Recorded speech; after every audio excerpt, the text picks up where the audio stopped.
Hey everybody, we've got a new patch, so that means it's time to do another highlights video. I'm joined by Graham, so we're going to talk through it right now.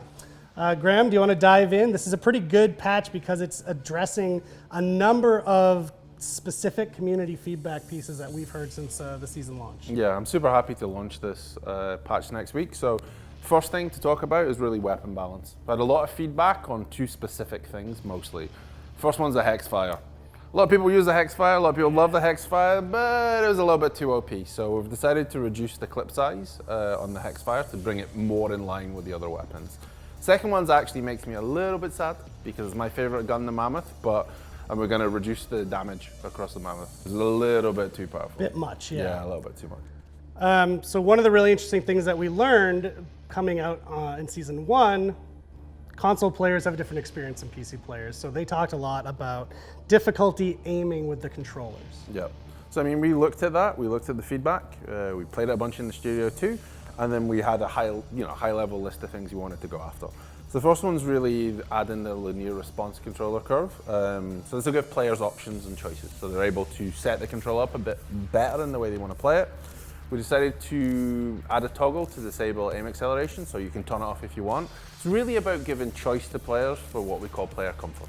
So controller comfort should be high. And then we changed the default controller sensitivity too, because it was too high. So if you came new to the game and you're like that, it was like pitting. So now it's a lot better. So these were key things to make sure the controller experience is just as solid as a mouse and keyboard will. Cool. Another piece of feedback we heard a lot from our console players was the crown phase, the showdown phase. When you get to the end of a match, it's really difficult for them to actually catch the guy with the crown. Yeah. It's really weird because, on PC, they seem to have no troubles catching the crown bearer. On console, it was a huge issue.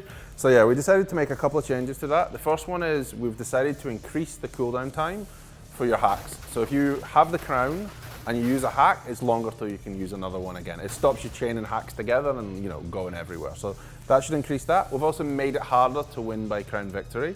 So we took the timer from before and we've changed it to 60 seconds. So now from the point when you have the crown to the point when you win, you have to hold it for 60 seconds. That paired with the fact it's going to be longer between times when you can use hack should even out the crown victory overall to the kind of style and percentage we want. Cool. And then one new feature that we're introducing with this patch is player stats, yeah? Yeah, so we're dipping our toe in the swimming pool for this one. So we're adding base level player stats to the Hall of Champions. So when you're in Playscape, where you go to normally look at your memory shards, there'll be another option now to look at the high level player stats so you can see kill death ratio, things like that. Cool. But that's just the first step is what you're saying. It's really the first step. Season 2, when it comes out, we'll have a bunch more on that. We have a lot of things coming in season 2 and there's a lot more work around that coming down. Cool. Just mentioning open beta again, one of the big topics during open beta was anti-cheat.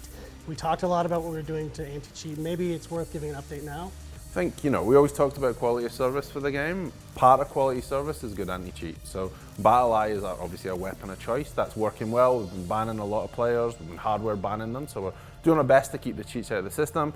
What we decided to add to this now as part of this patch is when you're killed, if you think you've been cheated, you can click on the player's card of the player that killed you and you can report them for cheating if you feel it's justified. Right, which is also good for anti-toxicity. If someone is harassing you in game, that's your moment to kind of report them so our team knows about it and we can deal with it. Yeah. Cool. And then to wrap up the video, I thought it might be worth talking about what's your top priority tech-wise right now? So, I mean, we've had an audio bug for a while when the audio cut. It's annoying players, it's annoying us too. We know what it is. We took one step this week earlier on by removing the magnet hack, which made that issue worse, but isn't the core reason for the issue. We've identified the core reason for the issue. We are actively fixing it now and we'll have it fixed for season 2 at the latest. Cool. Awesome. Well, this is really highlights from the patch. The full patch notes will be out next week, early in the week, so stay tuned to our channels so you can get linked to them as soon as they're up. Graham, thank you so much. Thank you. And we'll see you with patch 1.1 when it drops next week. Thanks.